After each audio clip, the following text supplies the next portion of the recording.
दूसरे दिन पापा घर आ गए। उनके आते ही मम्मी ने मायके जाने का मन बना लिया। वह मुझे भी अपने साथ ले जाएंगी यह सोचकर मैं मन ही मन खुश हो रही थी, लेकिन वह मुझे अपने साथ नहीं ले गई। मम्मी पापा से यह बोलकर अकेली ही चली गई कि मैं मायके जा रही हूँ, माँ की तबीयत खराब है, मैं 2 दिन के बाद खुद ही आ जाऊंगी। पापा यह सुनकर बहुत ही खुश हुए। उनका रिश्ता भी अजीब था। मम्मी घर पर होती तो पापा बाहर होते, और पापा घर पर होते तो मम्मी बाहर होती। मुझ पर क्या बीत रही है इससे उन दोनों को कोई मतलब नहीं था। वैसे मैं भी इसकी आदी हो गई थी।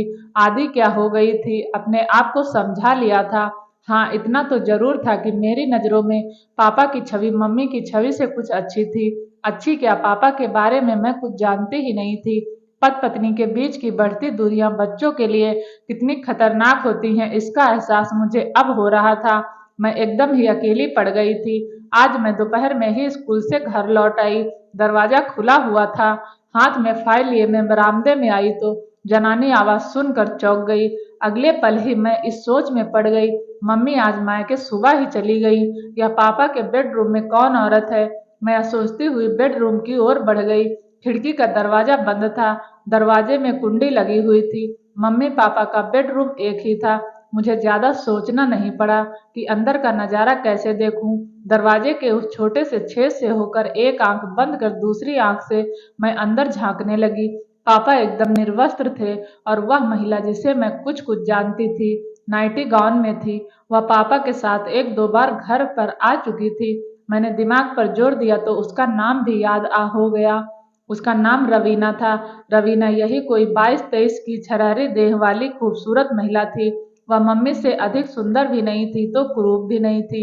मैं हैरान थी, जिस पापा को मम्मी पसंद नहीं करती है उस पापा को एक उससे कम उम्र वाली युवती पसंद करती है।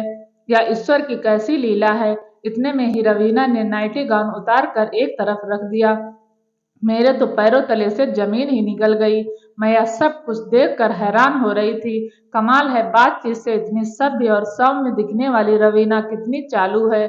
मेरी माँ भी तो रवीना की तरह ही सौम्य और सीधी सादी लगती हैं, लेकिन इस मामले में कितनी शातिर है। मैं तो एक शातिर और बदचलन स्त्री पुरुष की संतान हूँ। मेरा भविष्य कैसा होगा। तभी रवीना ने पापा की दाएं जांघ पर कसकर चिकोटी काट दी, लेकिन वह जरा सा भी गुस्सा नहीं हुए, बल्कि उसे और प्यार से अपनी गोद में बिठा लिया।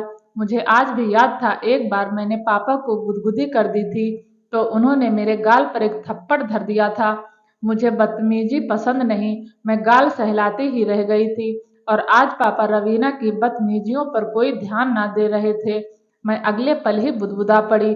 क्या व्यक्ति ऐसे नाजुक क्षणों में इतना संवेदन शून्य और पड़ जाता है कि दांतों और नाखूनों के वार को भी महसूस नहीं कर पाता है। यहीं से मेरे मन के किसी कोने में सहवास को भोगने की इच्छा ने करवट लेनी शुरू कर दी। मैं सहवास के इस अलौकिक और आश्चर्यजनक पहलू को पकड़ने की कोशिश करने लगी, पीछे चली गई। इसी बीच पापा ने रवीना को घूरते हुए कहा, तुम सचमुच ही मुझे बहुत ही पसंद आनंद देती हो। मेरी पत्नी तो मुझे पसंद ही नहीं करती है। वह कहती है कि तुम 3-3 दिन तक दाढ़ी ही नहीं बनाते हो। तुझसे बात कौन करेगा। तुम्हारी दाढ़ी कांटों की तरह मेरे मेरे गालों पर चुभती है। रवीना, दाढ़ी तो मेरी आज भी बढ़ी हुई है। क्या तुम भी मेरी दाढ़ी से परहेज करती हो। पापा के यह कहते ही रवीना हंसने लगी। डार्लिंग, तुम्हारी पत्नी औरत है या कोई मोम की गुड़िया। भला पुरुष की दाढ़ी की चुभन भी कहीं स्त्री को पीड़ा पहुंचाती है। स्त्री को पीड़ा तो तब पहुंचती है जब पुरुष बीच में ही साथ छोड़ देता है। क्या तुम्हें नहीं पता प्यार में नोच खरोच का कितना महत्व है। दाढ़ी नोच खरोच का ही तो काम करती है। ईश्वर ने कुछ सोच समझ कर ही पुरुष को दाढ़ी दी है। सच तो यह है कि मैं तुम्हें तुम्हारी दाढ़ी से ही पसंद करती हूँ। यह कहते कहते रवीना ने पापा को अपनी बाहों में समेट लिया और अपने मुलायम गालों को दाढ़ी वाले गालों पर रगड़ने लगी। यह मेरे लिए नया अनुभव था। मैं आश्चर्यचकित होकर सोच रही थी, यहाँ तो कोई भी किसी से प्यार नहीं कर रहा है। यहाँ तो केवल सहवास की ही प्रधानता है। रवीना पापा को इसलिए पसंद करती है क्योंकि उसे पुरुष की दाढ़ी की चुभन अच्छी लगती है, और मम्मी वेदांत अंकल पर इसलिए मुग्ध हैं क्योंकि वह प्यार करने की कला में निपुण हैं और साथ ही चिकने गालों वाले हैं। ये दोनों स्त्रियां ही हैं, लेकिन इनकी पसंद अलग अलग है। शायद यही वजह है कि स्त्री पुरुष अपने जीवन साथी को छोड़कर कहीं बहक जाते हैं। बहक क्या जाते हैं, अपने मनपसंद किसी सुयोग्य साथी की तलाश कर लेते हैं। मैं भी तो एक स्त्री ही हूँ। क्या मेरी पसंद अपने विचारों के अनुकूल पुरुष की नहीं है? क्या अपनी पसंद की चीज को ढूंढना या पाना गलत है? नहीं पापा, मम्मी, वेदांत अंकल, रवीना आज सब बहके या भटके नहीं हैं। इन्होंने तो अपनी अपनी पसंद को हासिल किया है। इसी मध्यांतर मैंने देखा पापा रवीना की देह पर झुकते जा रहे हैं और वो रवीना को प्यार से चूमने के लिए मचल रहे हैं।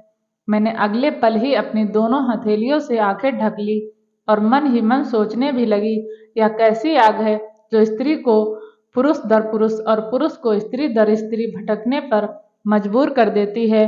पुरुष की बाहों का पहला पहला स्पर्श कैसा होता होगा? पुरुष के संसर्ग में कभी नहीं आने वाली एक स्त्री पुरुष की बाहों के स्पर्श मात्र से ही कितनी रोमांचित हो उठती होगी। मैं यह जानने की कोशिश करते करते पसीने से तरबतर हो गई। मैंने देखा मेरे हाथ से फाइल भीग गई और मेरे शरीर से छूट आए पसीने ने मेरे कपड़े को भिगो दिया है। मेरे हाथ अनायास ही मेरी जांघों पर चले गए। मेरा शरीर भी पसीने से भीग गया था। मुझे लगा मेरे भीतर भी कुछ कुछ हो रहा है। मैं वहां से सीधे अपने कमरे में चली आई। मुझे अच्छे बुरे का ज्ञान हो गया था। मेरे होठों से अनायास ही बोल फट पड़े। अब स्थिति मेरे सामने बिल्कुल ही स्पष्ट है। ना तो मम्मी दोषी हैं और ना ही पापा दोषी हैं। चरित्रहीन कोई नहीं है। एक दूसरे के प्रति अरुचि, नापसंदी और परिस्थिति जनित लाचारी ने ही दूसरे से संबंध बनाने के लिए मजबूर किया है। जो लोग इन बातों को नहीं समझते वे ही ऐसे संबंधों को गलत मानते हैं। मैं मम्मी को भी जानती हूँ और पापा को भी जानती हूँ। मुझे अच्छी तरह से याद है, मम्मी पहले ऐसी नहीं थी। देह बेचना उनका धंधा नहीं है। वेदांत अंकल से वह पैसे नहीं ऐंठती हैं। उसे तो प्यार का सुख चाहिए जो पापा नहीं दे सकते, क्योंकि पापा तो रवीना पर मुग्ध हैं। जब प्रकृति के सारे कार्य समय से होते हैं तो फिर मनुष्य किसी का इंतजार कब तक करेगा? मम्मी जवान है, उसे इंद्रिय सुख चाहिए ही चाहिए। किसी को बच्चलन या चरित्रहीन कहना जितना आसान है, उसको समझना उतना ही कठिन है। एक पुरुष की बाहों से दूसरे पुरुष की बाहों में जाने का सफर कितना दुष्कर होता है।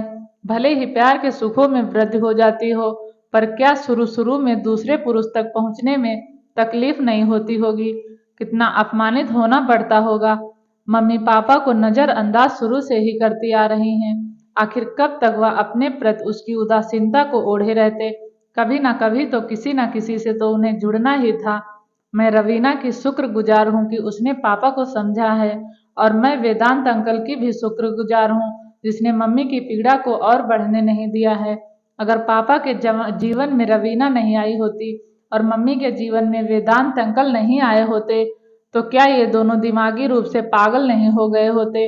इन अवैध संबंधों ने ही तो उन्हें प्रेम रोगी होने से बचाया है।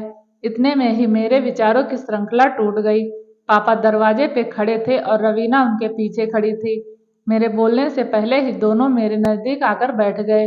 मैंने देखा दोनों के ही चेहरों पर गजब की ताजगी और आत्मसंतुष्टि थी। मेरे मन में पापा के प्रति कोई मैल भाव नहीं था। मैं रवीना को भी एक बच्चलन औरत नहीं मानती थी। मम्मी के लिए भी मेरे मन में कोई बैर भाव नहीं था। परिस्थितियां ही ऐसी बन गई थी कि सब घालमेल हो गया था।